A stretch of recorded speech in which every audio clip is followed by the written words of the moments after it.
మన ప్రభువును రక్షకుడైనటువంటి యేసుక్రీస్తు నామానికి అనంత మహిమ ఘనత ప్రభావం కలుగునుగాక. శాలెం స్వరం చూస్తున్న మీకు అందరికీ హృదయపూర్వకమైనటువంటి ప్రేమ వందనాలు. దేవుని దయలో దేవుని కృపలో ఈ రాత్రి వేళ ప్రభు యొక్క వాక్యం కీర్తన గ్రంథ ధ్యాన శీర్షికను మనం వినడానికి ప్రభు మనకు అనుగ్రహించబడినటువంటి గొప్ప తరుణాన్ని బట్టి దేవదేవునికి అనంత మహిమ ఘనత ప్రభావం కలుగునుగాక. పరిశుద్ధ గ్రంథం అనేటువంటి బైబిల్ గ్రంథములో ఈ పూట 23వ కీర్తన 4వ చరణాన్ని మనం చదువుకుందాం. దైవ గ్రంథములో కీర్తన గ్రంథం 23వ కీర్తన 4వ చరణం. గడాంధకారపు లోయలో నేను సంచరించను, ఏ అపాయమునకు భయపడను. నీవు నాకు తోడే ముందువు, నీ దుడ్డు కర్రయు నీ దండము నన్ను ఆదరించును. ప్రభు తన మాటలు మన వినికిడులో దీవించినట్లుగా చిన్న ప్రార్థన చేద్దాం. ప్రేమగల మా తండ్రి, పరిశుద్ధుడు అనే దేవా, మా రక్షకుడా, మీకు స్తోత్రములు వందనాలు నాయన. వాక్యం మీరే ఉన్నారు, ప్రజలు మీ వారే ఉన్నారు. ఈ రాత్రి వేళ ప్రభు ఏ మాటలు అందించాలో, ఎలాగూ ప్రభు బోధించాలో వాక్యము మీరు మాట్లాడి సహాయం చేయండి. వింటున్న వారికి మేలు కలిగించండి నాయన. ఎంతోమంది రోగాలతో ఉన్నారు, స్వస్థపరచండి. ఎండలు వేడిమి ఎక్కువ ఉన్నది ప్రభు, తగ్గించండి నాయన. అలాగే తండ్రి ప్రభు, బిడ్డలు ఎంతోమంది పరీక్షలు రాస్తున్న 10th క్లాసు వాళ్ళకి మీరు తోడే ఉండమని ప్రార్థన చేస్తున్నాం నా తండ్రి. ఎంతోమంది గర్భఫలాలు, ఉద్యోగాల కొరకై, వివాహాల కొరకై, ఆయా కాన్పుల కొరకై ప్రార్థన చేయమని కోరుతున్న వారు ఉన్నారు ప్రభువా. నీ కృపను బట్టి వారికి దయచేయమని ప్రార్థన చేస్తున్నాం. అయా మీ కృపలో, మీ కనికరువులో ఆయన మరి ఈ రాత్రి వేళ ఒక్కొక్కరికి మీరు అనుగ్రహించి సహాయం చేయమని ప్రార్థిస్తున్నాం. విను వారందరికీ క్షేమకరంగానూ దీవెనకరంగా మలుచుమని నేనే పార్టీ వాడను ప్రభువా. మీ చెంత మీరే మాట్లాడమని యేసు నామమును బట్టి వాక్య భాగం కొరకు అడిగి వేడుకొనుచున్నాము తండ్రి, ఆమేన్.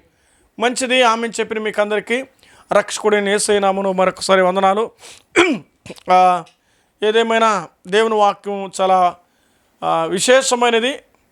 అంత మాత్రమే కాదు, మన జీవితానికి అదొక ఊరట కలిగించేది. మన జీవితాలకు గొప్ప బాట వేయగలిగినట్టు దేవుని యొక్క వాక్యం. అట్టి వాక్యాన్ని రాత్రి వేళ మనం వినగలుగుతున్నాం. 23వ కీర్తన చదవగానే మనం ఇదివరకే ధ్యానం చేస్తూ వచ్చాం కదండి. యెహోవా నా కాపరి. ఆ కాపరి ఏమంటే ప్రభునటువంటి యేసుక్రీస్తుని విన్నాం. మరి కాపరి అయినైతే గొర్రెలు ఎవరు? నీవు నేనే అని చూసాం. యేసుక్రీస్తు రక్తధారలో ఎవరైతే కడగబడ్డారో వారు గొర్రెలుగా పోల్చబడ్డారు. అలాగైతే 100వ కీర్తన వాక్యపు ఆధారం మేరకు మేము గొర్రెలము అని రాయబడింది బైబిల్లో. కాబట్టి మనము గొర్రెలము అని చూస్తాం.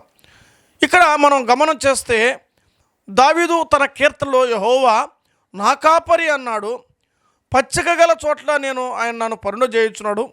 అంటే తాను ఎక్కడెక్కడికి నడిపించబడుతున్నాడో రాశాడు. 2వ వచనంలో ఎక్కడన్నాడు? పచ్చిక గల చోట్ల అన్నాడు. 2వది ప్రశాంతమైనటువంటి జలనిధులు అన్నాడు. ఆ తర్వాత నా ప్రాణానికి ఆయన సేద తీరుస్తున్నాడు. 3వ వచనంలో ఆయన నన్ను నడిపిస్తున్నాడని చూసాం. గడాంధకారంలోనే సంచరించడానికి అపాయానికి భయపడని చదువుకున్నాం. ఆ తర్వాత వచనానికి ఇప్పుడు వస్తున్నాం రండి. 4వ వచనములో వివరాన్ని, నీవు నాకు తోడే ఉండువు, నీ దుడ్డు కర్రయు నీ దండము నన్ను ఆదరించును అని చదువుతున్నాం. నీవు నాకు తోడై ఉండువు, నీ దుడ్డు కర్రయు నీ దండము నన్ను ఆదరించును. ఈ రాత్రి వేళ ఈ మాట మీద మనం ఆలోచన చేయబోతున్నాం. నీవు నాకు తోడై ఉండు అని చూద్దాం. ఎవరు నీవు అంటే ఇక్కడ ఎవరు రాస్తారంటే దావీదు రాస్తున్నాడు. అయ్యా, నువ్వు నాకు తోడుగా ఉండడం వలన, నువ్వు నాతో వచ్చిన దాని వలన, నువ్వు నన్ను వెంబడించిన దాని వలన, నువ్వు నేను ఎక్కడ ఉంటే అక్కడ ఉండడం వల్ల ఇప్పుడు నా జీవితానికి ఒక అండ, నా జీవితానికి ఒక దుర్గం, నువ్వు నా జీవితానికి ఒక నీడ. నువ్వు నా జీవితానికి ఎలాగున్నావంటే వాన పడుతున్నప్పుడు నాకు ఒక గొడుగులాగా, ఎండబడుతున్నప్పుడు ఒక చెట్టు నీడలాగా, అపాయకరమైన పరిస్థితుల్లో మరి మెరుపులు వస్తున్న సందర్భాల్లో బండ సందులో దాగిన విధంగా నా జీవితానికి నువ్వు తోడుగా ఉన్నావు చూస్తున్నాం. ఈ రాత్రి వేళ ఎవరైనా సరే ఆయన కుమారులు కుమార్తెలు కాగలిగిన వారే, ఆయన గొర్రెలు కాగలిగిన వారికి దేవుడు ఇచ్చే గొప్ప ఆశీర్వాదం ఏంటంటే ఇక్కడ చదువుతున్నాం, దేవుడు నీకు తోడుంటాడు. ఈరోజు చాలామంది జీవితంలో నేను నీకు ఉంటాను, నేను నిన్ను చూసుకుంటాను, అంతా నువ్వు నన్ను ఆధారపడు, నేను నీకు చేస్తాను, నేను కాకపోతే నీకు ఎవరు చేయగలరు, నేనే నీ దిక్కు, నేను లేకపోతే నువ్వు లేదు, ఇలాగ లోకంలో ఎన్నో మాటలు మనం వింటాం కదండి, వింటాం. అయితే ఇవన్నీ కూడా స్వార్థపూరితమైనటువంటి మాటలే. నీ దగ్గర ఆశిస్తే తప్ప, నీ దగ్గర ఏదైనా కోరుకుంటే తప్ప, నీ దగ్గర ఏమైనా వస్తే తప్ప, నీ ద్వారా ఉపయోగం ఉందంటే ఎదుటివాడు చేస్తాడు. నీ ద్వారా ఏ ఉపయోగం లేదనుకో, అంతెందుకండి, దారిలో పోయి భిక్షగాడికి కూడా 10 రూపాయలు అయినా రూపాయి అయినా కూడా చిల్లర ఆలోచిస్తాం మనం. అది మన సైకాలజీ, అది మన మనస్తత్వం. ఏదో దారాలకు 100 రూపాయలు నోటు వేద్దామా? ఏమండి, మీరు మన జోబులో తీసేప్పుడు కూడా మీరు యథార్థం ఒప్పుకోవాలి ఈ విషయాలు. మనం తీసేటప్పుడు చిల్లర ఏమనుందని చూస్తామే కానీ ఏ నోటు వస్తే ఆ నోటు వేయగలమా? ఏ నోటు వస్తే ఆ నోటు వేయలేము. ఆలోచించేయండి. ఈరోజు లోకం ఎలాగుందంటే ఆశతో కూడి, స్వార్థముతో కూడి, స్వలాభముతో కూడినటువంటి ప్రదేశాల్లో ఈ భూమి మీద మనం జీవిస్తున్నాం. ఒకటి కొంటే ఒకటి ఫ్రీ, ఒకటి కొంటే ఒకటి ఫ్రీ అని పెడతాడు. ఏమండి, ఆఫర్లు ఇస్తాడు. ఆఫర్లు ఊరికే కాదు, అందులో కూడా స్వలాభాలే. ప్రతి దానిలో చూడండి, ఈ లోకమే కల్తీ లోకం. కల్తీ లోకంలో మనం కూడా ఏమైపోయిందంటే కల్తీ వదిలిపోయింది. పుట్టిన తోడనే మనం మందులతో పుట్టి మందులతో ముగించబడుతుంది మన జీవితం. కల్తీ కలిగిన వాళ్ళకి జీవితాల్లో కలను కోల్పోతున్నాం మనం. మన జీవితాల్లో జరుగుతున్న విషయానికి మనకు అండా తోడు లేకపోతున్నాం. ఒక మాట చెప్పాలంటే, మనం పుట్టేటప్పుడు ఒంటరిగా వచ్చాం, పోయేటప్పుడు కూడా ఒంటరిగా పోతాం. ఈ రూపానికి మరి నిర్మాణకుడు అంటే దేవాతి దేవుడిని చూడాలి. నీవు నాకు తోడై ఉండు అని చూస్తున్నాం. దేవుడు మనకు తోడుగా ఉంటాడు, అది గుర్తుపెట్టుకోవాలి. ఎందుకంటే నేను కలిగి చేసిన వాడే నీకు తోడు. ఈ లోకంలో నువ్వు అనుకుంటున్న నా బంగారు నాకు తోడుగా ఉంటుంది, నా భార్య నాకు తోడుగా ఉంటుంది, నా భర్త నీకు తోడుగా ఉంటారు అని అంటావు. ఎంతవరకు అంటే మనస్పర్ధులు లేనంత వరకు, రచ్చలు జరగనంత వరకు, సమస్యలు రానంత వరకు, ఇబ్బందులు కలగనంత వరకు నీకు తోడుగా ఉంటాయి ఊరిన భూమి మీద. అది భార్య కావచ్చు, బిడ్డలు కావచ్చు. నువ్వు 10 రూపాయలు ఇవ్వకపోతే నీ దగ్గర ఉండరు. లోకం ఎలాగుందంటే, లోకం ఇస్తే ఇస్తుంది, పెడితే పెడుతుంది, చూస్తే చూస్తుంది. అది లోకం యొక్క మాయ. దేవుడు అలా కాదు. నువ్వు ఇచ్చినా నువ్వు ఇవ్వకపోయినా నిన్ను కలుగు చేసిన వాడు కాబట్టి నీకు తోడుగా ఉండాలని ఇష్టపడ్డాడు. నిన్ను నిర్మించినవాడు కాబట్టి నీకు తోడుగా ఉన్న ఆశపడ్డాడు. అయితే దేవుని తోడు నీకు రావాలి అంటే, దేవుని అండ నీకు రావాలి అంటే, దేవుని నీడ నేను వెంబడించాలంటే నీవు ఏం చేయాలో ఆలోచించాలి. నువ్వు దేవుని గొర్రె పిలవాలి. యేసు మన కాపరి, మనము ఆయన మేపు గొర్రెలు ఉండాలి. ఇప్పుడు మీరు గమనించండి, గొర్రెలతో పాటు గొర్రె కాపరి ఉంటాడు. గొర్రెల కాపరితో పాటు గొర్రెలు కూడా ఉండాలి. అట్లేదు ఈరోజు చాలామంది అంటారు, అయ్యా దేవుడికి అది ఇచ్చేస్తామా, మాకు ఆయన తోడు ఉండేట్టుగా మీరు ప్రేర్ చేయండి. ఈరోజు ఒక ఆమె వచ్చినా కూడా, అయ్యా కానికస్తా, నా కోసం ప్రార్థన చేయమా, నీ కానుకొద్దు, నువ్వు వద్దు, నీవే దేవుని దగ్గరికి రా, నీవే కానికి, నీ కష్టం, నీ కన్నీళ్ళు, నీ బాధ నువ్వు చెప్పుకో, నీ దేవుడు నీకు తీరుస్తాడు. అర్థమవుతుందా? అట్లేదో టైం చెప్పు, ఎప్పుడు వేస్తారు కానుక, అప్పుడు వచ్చేస్తావు. అప్పుడు కాదు. కానుక ఆశించే దేవుడు కాదు ఈయన. నువ్వేదో పెడతావని ఎదురు చూసే దేవుడు కాదు ఈయన. నువ్వేదో ఇస్తావని ఎదురు చూసే దేవుడు కాదు ఈయన. నీవు ఆయన ఇస్తావని ఎదురు చూసే వ్యక్తి నువ్వు. అది గుర్తుపెట్టుకో. దేవుని దగ్గర మన స్వలాభంతో బ్రతుకుతున్నాం, స్వనీతితో బ్రతుకుతున్నాం. దేవుని దగ్గరకు పోతే, దేవునికి ఏదైనా ఇస్తే, దేవునికి ఏదో చేస్తే, దేవుడికి ఏదైనా ఉంటే, ఇది మన గురి, ఇది మన ఆలోచన, ఇది మన వైఖరి. దావీదంటాడు, యెహోవా నాకు కాపరిగా ఉన్నాడు, నేను ఆయన కుమారును, ఆయన ఒక తండ్రి లాంటివాడు. ఈ రాత్రి వేళ కాపరితో ఉంటేనే కార్యాలు. ఎవరితో ఉండాలి? కాపరితో ఉంటే నీకు కార్యాలు జరుగుతాయి. కాపరితో లేకపోతే కార్యాలు జరగవు. కాపరితో ఉంటే కలగా ఉంటావు, బక్క చిక్కిపోవు, నీరసించిపోవు, పడిపోవు, ఇరిగిపోవు, జారిపోవు, ఊడిపోవు. నువ్వు ఈరోజు సంఘాలు జారిపోతున్నారు, ఊడిపోతున్నారు, పడిపోతున్నారు. ఎందుకు తెలిసిన? కాపరి వెంట గొర్రెలు నడవడం లేదు. కల్తీ కాపరులు తయారైన నేటి దినాల్లో అబద్ధ బోధకులు, అబద్ధ ప్రవక్తులు తయారయ్యారు. మా దగ్గరికి రండి, మా దగ్గరికి రండి, మా దగ్గరికి రండి, ఇదిగో దీవించబడతారు, ఆశీర్వదించబడతారు. మాయా వేషాలు వేసి బోధించేవారు చాలామంది దినాల్లో తయారైనారు. ఏది కల్తీ బోధో, ఏది స్వేచ్ఛమైన బోధో, ఏది నకిలీ, ఏది నాణ్యమైనదో ఎరిగి నువ్వు వెంబడించాలి. నేను నీకు తోడే ఉంటానన్నాడు. నువ్వు నాకు తోడే ఉంటావని ఒక మాట దేవుని గురించి చెప్పాడు. అయ్యా నువ్వు నాకు తోడు ఉన్నావు, ఎందుకంటే నిన్ను నేను వెంబడిస్తున్నాను. ఈ రాత్రి వేళ ఎవరైతే ప్రభువుని వెంబడిస్తారో, వాళ్ళతో పాటు దేవుడు వెంబడిస్తాడు. దేవుడు నీతో వెంబడించాలని కోరుకుంటున్నావా నేస్తమా? ఈ రాత్రి వేళ దేవుని వెంబడించడం నేర్చుకో. కాపరి ఉన్నంత వరకు నీ జీవితంలో అపాయం రాదు, కష్టం రాదు, కన్నీళ్ళు రావు, వేదన రాదు, దుఃఖం రాదు, అంగళార్పు రాదు. ఎందుకంటే పై వచనం మీరు చదువుకోండి, 23వ కీర్తన, ప్రపంచమంతా ఎరిగిన కీర్తన ఇది. యెహోవా నా కాపరి, నాకు లేమి కలుగదు, పచ్చిక గల చోట్ల ఆయన పరుండజేయుచున్నాడు, శాంతికరమైన జలములిద్ద నన్ను నడిపించుతూ ఉన్నాడు. అలాగూ చెప్పుకొని పోతే కింద వచనంలో 6 వచనంలో విశేషమైన వివరాన్ని చూస్తున్నాం. ఇప్పుడు నువ్వు నాకు తోడే ఉంటావని ఎందుకు చెప్పాడు అని అంటే, ఈ దావీదు గారి గురించి బైబిల్ గ్రంథంలో చూద్దాం రండి. మొదటి సమూయేలు గ్రంథంలో నేను ఒక వచనాన్ని చూపిస్తాను చూడండి. ఎందుకు ఆ మాటలు ప్రస్తావించవలసి వచ్చిందంటే, సమూయేలు మొదటి గ్రంథం 18వ అధ్యాయము, మొదటి గ్రంథం 18వ అధ్యాయము 12వ వచనం చదువుతున్నాను నేను. అక్కడ రాబడిన మాట మనం గమనిద్దామా?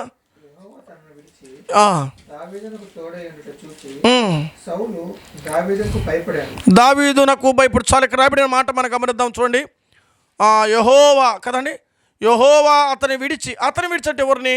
సౌలుని విడిచాడు. దావీదుకు తోడే ఉంటా సౌలు చూచి, దేవుడు సౌలుతో ఉన్నాడు, సౌలు దేవునితో ఉన్న ప్రారంభాలు, తర్వాత విషపు చూపు ప్రారంభమైంది. అర్థమైందా? ఇప్పుడు దేవుని తోడు ఎవరి మీదకి వచ్చింది? దావీదు మీదకి వచ్చింది. ఒక రాజును దేవుడు విడిచిపెట్టాడు. రాజును దేవుడు విడిచిపెట్టాడా? రాజు దేవుని విడిచిపెట్టాడు. మీకు అర్థమైంది. బైబిల్ గ్రంథం ఎరిగిన వారు మీరు చదువుతూ ఉంటారు. రాజు గారు మనసు సరిగ్గా లేనప్పుడు కల్మషం స్టార్ట్ అయితే పైన ఒక మాట్లాడాడు, లోపల ఒక మాట ఉంది. ఇక్కడ మీరు అర్థం చేసుకోవాలి. పైన ఒక విషయం, లోపల ఒక విషయం. పైన పట్టారం, లోనటారం బ్రతికితే దేవుడు తోడు మనకు దూరం అయిపోతాడు. గుర్తుపెట్టుకోండి. సౌలు రాజు జరిగిన పరిస్థితి అదే. దావీదుకు దేవుడు తోడిచ్చాడు, సౌలు రాజుకు దేవుడు తోడు పోయింది. కారణం ఏమిటంటే విషపు చూపులు. అంత మాత్రం కాదు, పొగుడుతుంటే తట్టుకోలేకపోతున్నాడు. ఈ పదం కూడా కొంత నిలబడి ఆలోచించాలి. ఏమండి, నీ రాజ్యములో అర్థమవుతుందా? నీ రాజ్యములో, నీ పరిపాలనలో, నీ ప్రజల మధ్య విలువను తెచ్చిన వాని గౌరవాన్ని నువ్వు ధిక్కరిస్తే దేవుడు ఒప్పుకోలేదు.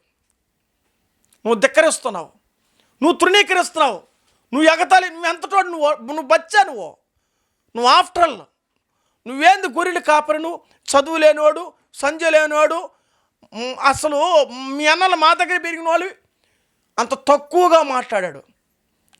యుద్ధానికి వెళ్తానే అంటే ఇవన్నీ దేవుడు వింటానే ఉన్నాడు.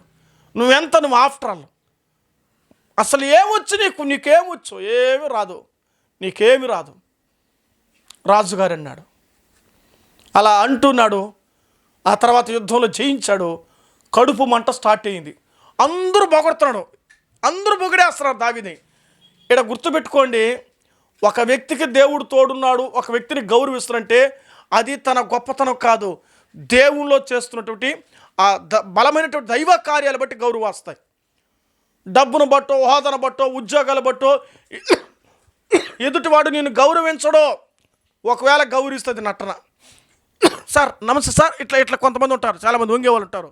సార్ ఇట్లా అనేవాళ్ళు ఉంటారు. ఇవంతా దొంగ నమస్కారాలే. నటించేవారు ఉన్నారు.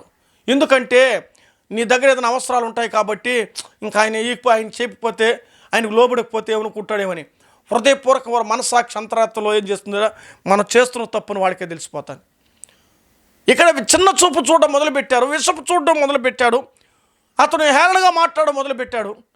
ఒక కాపరిగా మరి ఇశ్రాయేలు ప్రజల కొరకై దావీదు తెగించి ఎంత గొప్ప కార్యం చేస్తే, అయ్యా దావీదు నాయనా, నువ్వు లేకపోతే మేము ఏమైపోయి ఉంటామో, నీ బట్టి మేము రక్షించబడ్డాం, మా బిడ్డలు మా కుటుంబాలు క్షేమంగా ఉన్నాయి, అయ్యా మొత్తం నువ్వే చేసుకునైనా నేను హ్యాపీగా కూర్చుంటాను, నువ్వు సేవ చేయనైనా, నువ్వు పరిచయం చేయనైనా, నువ్వు పాలించయ్యా అని చెప్పాల్సిన ఆయన ఎట్ట తయారైన చూస్తారా? విషపు చూపు, మనసులో హృదయాల్లో ఆలోచనలు తేడా వచ్చే కొద్దికి దేవుడు రాజ్యంలో రాజుగా లేకుండా చేసేసాడు. దేవుని పిల్లలు ఎగుతుతూ ఉన్నప్పుడు వారవలంతేనో నీకు ఉండకూడదు, మచ్చలు నీకు ఉండకూడదు, కుళ్ళు నీకు ఉండకూడదు, కుతంత్రాలు నీకు ఉండకూడదు. ఎక్కడైతే మన రాజ్యం కదా ఎదుగుతుంది, ఎక్కడైతే మన రాజ్యం బాగుంది కదా, మన పిల్లవాళ్లే కదా, మనతో ఉన్నటువంటి సైన్యంలో ఉన్నటువంటి మరి తమ్ముడే కదా అని అనుకోలేదు. ఆమె ఆటలో ఒక్కడ కష్టపడినా అందరూ కష్టపడినా ఎవరికి కప్పు ఇచ్చేదా పిలిచా క్రికెట్లో ఎవరికి ఇస్తాడంటే క్యాప్టెన్కి ఇస్తాడు. ఆ ఘనత గౌరవం మన క్యాప్టెన్ ఎంత బాగా ఆడించాడండి కదా, మేము అంటాం ఇండియన్ క్యాప్టెన్. ఈరోజు కోహ్లీ మరి మంచి రన్నర్ కొట్టచ్చు, ఇంకొక ఆయన మంచి బ్యాట్స్మెన్గా చేయొచ్చు. ఎంతమంది మరి కష్టపడినా చివరికి విన్ అయిన తర్వాత కప్పుకు పిలిచి చేతికి ఇచ్చేది ఎవరికి ఇస్తారు తెలుసా? టీం లీడర్కి ఇస్తారు. గౌరవం ఘనత ఆటోమేటిక్గా వస్తుంది. ఒకరిచ్చేది కాదు, ఒకరు తెచ్చిచ్చేది కాదు, దేవుడు మన జీవితాలకు ఇస్తాడు. ఇక్కడ దావీదుకు దేవుడు తోడే ఉన్నది ఎదుటి వారు చూశారు. అర్థం చేసుకోవాలి. యెహోవా నా కాపరి, ఆయన ఎట్టున్నాడట ఆ వాక్యంలో, ఆయన నాకు తోడే ఉండును అనే పదాలు మనం చూస్తున్నాం. దేవుడు తోడు ద్వారా దావీదు జరిగిన 3 కార్యాలు చెప్తాను ఈ రాత్రి వేళ. చూద్దామండి. సమూయేలు మొదటి గ్రంథం.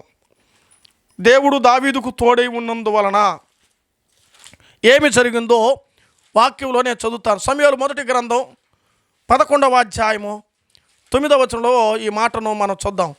11:9 ఏం రాయబడుతుందంటే ఇక్కడ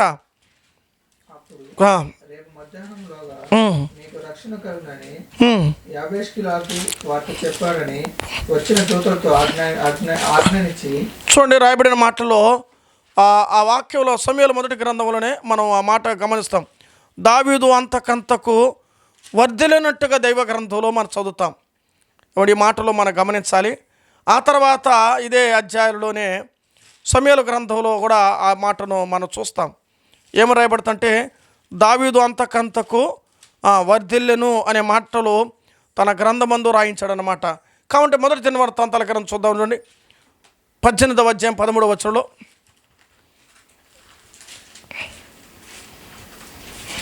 అక్కడ రాయబడిన మాట చూద్దాం.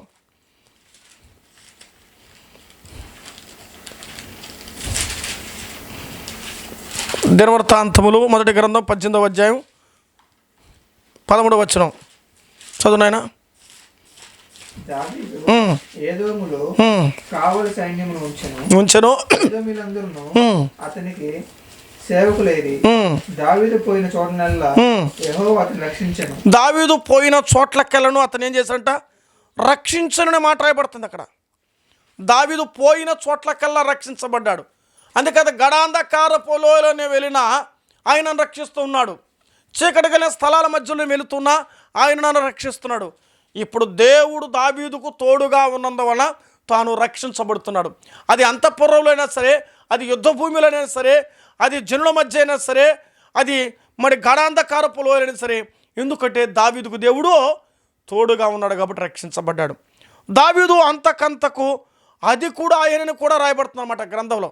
దావీదు అంతకంతకు ఏమంటే అది కూడా ఆయనని కూడా బైబిల్ గ్రంథంలో రాయబడుతుంది. ఇంకా సమయంలో మరి దినవృత్తాంతం 2వ గ్రంథం 18వ అధ్యాయంలోనే ఏం రాయబడుతుందో చూద్దాం. అక్కడే 6వ వచనంలో దినవృత్తాంతాల మొదటి గ్రంథంలోనే మన ఆ మాట చూద్దాం. అయితే యెహోషాపాతు మనం అడిగి విచారణ చేయుటకై వీరు తప్ప యెహోవా ప్రవక్తల్లో ఒక్కడైనా లేడా అని అడుగుగా, ఇశ్రాయేలు రాజు యెహోవా యొద్ద విచారణ చేయుటకు 18వ మాట చూద్దాం. 18వ అధ్యాయం 6వ వచనం. మొదటి దినవృత్తాంతాల గ్రంథం 18:6లో అక్కడే రాస్తే, దావీదు కప్పమునకు సైనికులేని ఈ ప్రకారం దావీదు పోయిన చోట్లెల్లా యెహోవా అతనికి సహాయము చేయుచూ వచ్చెను. ఏం రాబడుతుంది? సహాయము చేయుచూ వచ్చెను అనే మాట మనం చూస్తున్నాం. అంటే దావీదు ఎక్కడికి వెళ్ళి ఏమవుతాడు?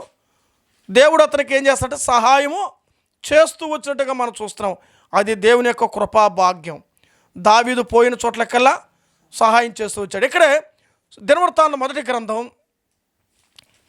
11వ అధ్యాయము 9వ వచనంలో చూద్దాం. చూడండి, అదొక మాట చూద్దాం.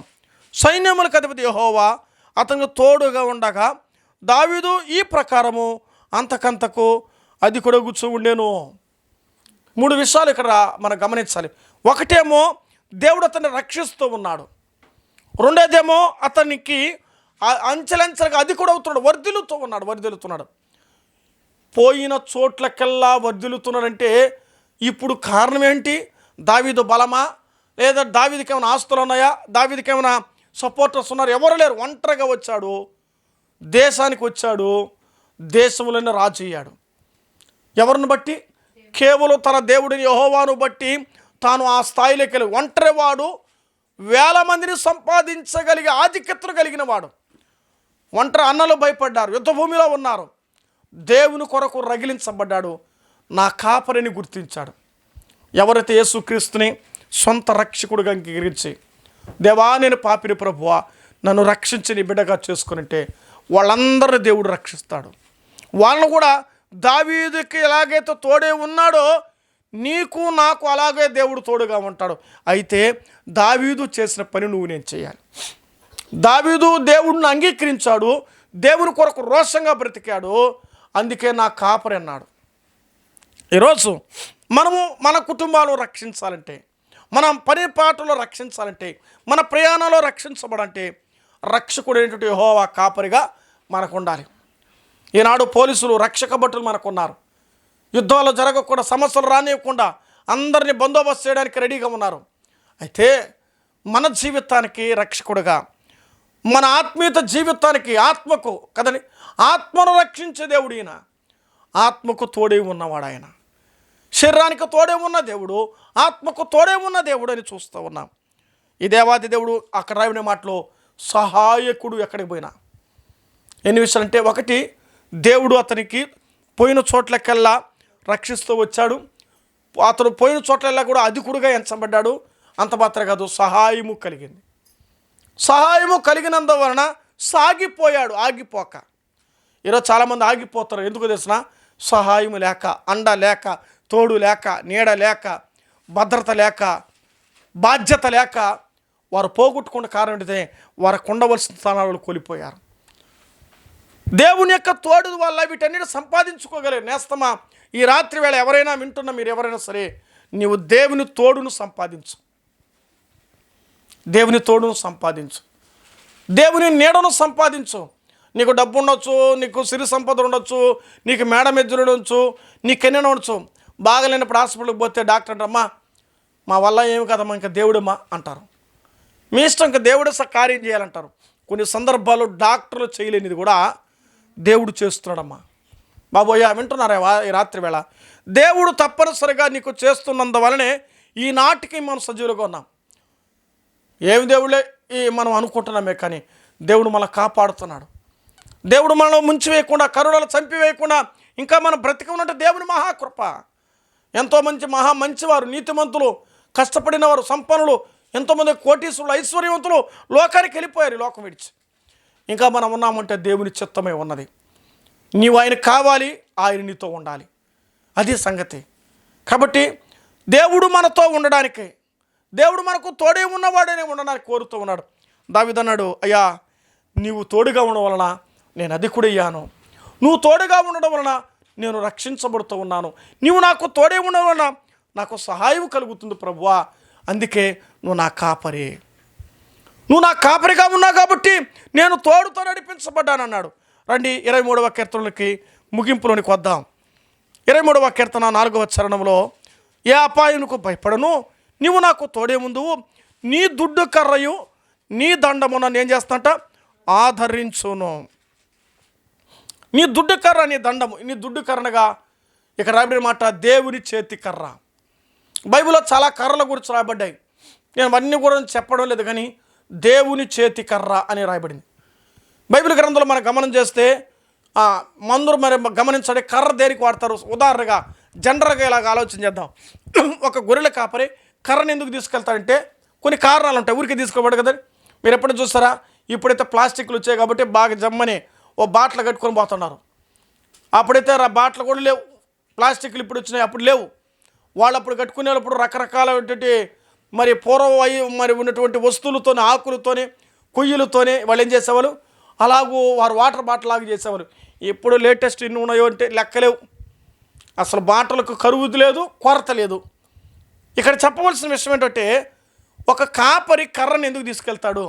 బైబిల్లో చూడండి, మందలు మేపే వారికి ఏముంటుంది, ఎప్పుడు కూడా ఒక టవలో, ఒక వాటర్ బాటిల్, ఒక కర్ర ఉంటుంది. ఇప్పుడు ఎవరు పల్లె ప్రాంతాలకు వెళ్తుంటే ఈనాడు కూడా మనం చూస్తుంటాం, మందలు మేపేవారు, మేకలు మేపేవారు, గొర్రెలు మేపేవాళ్ళు, ఆవులు మేపేవాళ్ళు ఖచ్చితంగా వాళ్ళు అలా తీసుకెళ్తారు.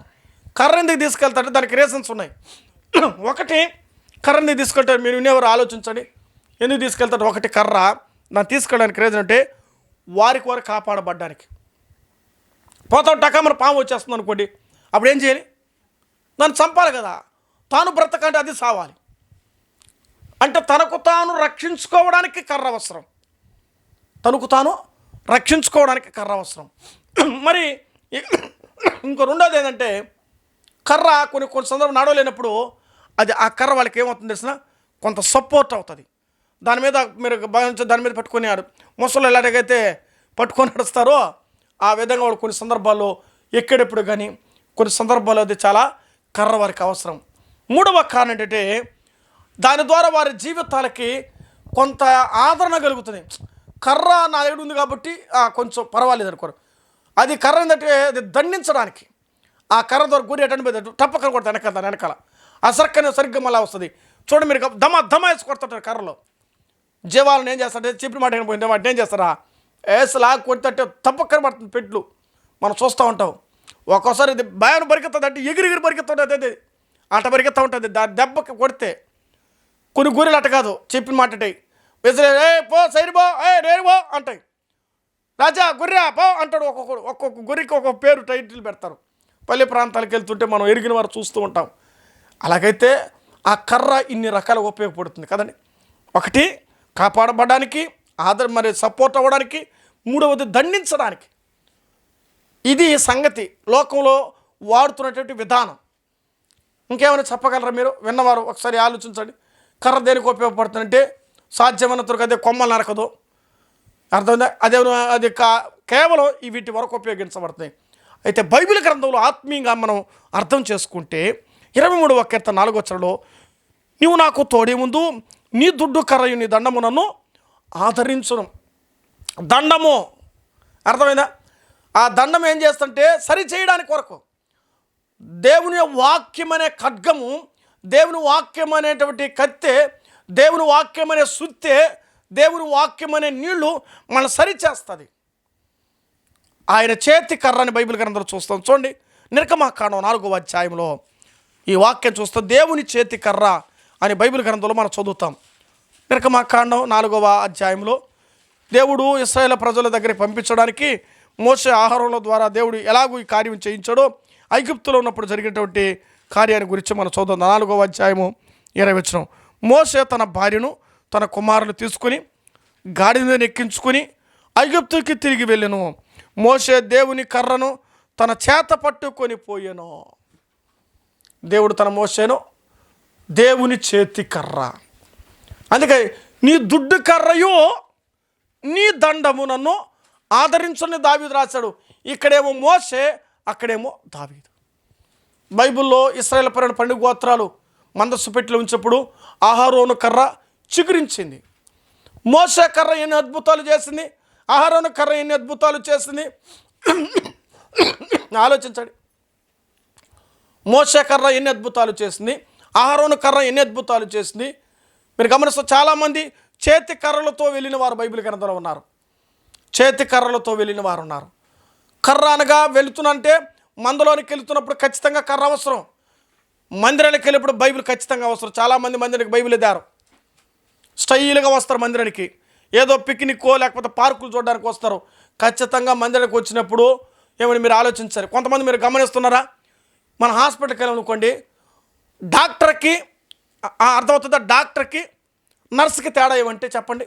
అంటే డాక్టర్ ఎప్పుడు కూడా ఏం చేస్తాడా, మెడలో సెటస్కోప్ వేసుకుంటే ఈజీగా డాక్టర్ అని చెప్తాం. కానీ నర్సు ఎక్కడ పెడుతుంది, జోబిలో పెడుతుంది. ఎందుకు? ఎప్పుడైనా అవసరమైనప్పుడు తీసి బీపీ చెక్ చేయడానికో మరో టెస్ట్ చేయడానికి పెడుతుంది. మీరు ఎప్పుడైనా 99% హాస్పిటల్స్లో డాక్టర్లు ఎప్పుడు పైన వేసుకుంటారు. పోలీసులు టోపీ ఎప్పుడు పైన, ట్రాఫిక్ వాళ్ళు చూపు టోపీ పైన ఉంటుంది. వీటన్నిటికీ రూల్స్ ఉన్నాయి. కానీ క్రైస్తవుడికి మాత్రం దేవుని నమ్ముకొని మందిరికి వెళ్ళి మాత్రం ఏముండవు, ఏ రూళ్ళు ఉండవు, బైబిల్ ఉండదు. ప్రసంగాలు సూటిగా మాట్లాడితే ఆ సేవకుడి మీద ఇంకో కోపం రౌద్రం స్టార్ట్ అవుతుంది. మేము తెచ్చుకోకపోతే నీకేమయ్యా, నువ్వు చెప్పా నువ్వా, ఎప్పుడు చూసినా మా మీద రంకిలు వేస్తూ ఉంటావు అంటే నీ మీద కాకపోతే ఇంకెవరి మీద వేయాలి? ఈ బోధ ఎవరికి అవసరం? ఈ పరిచయం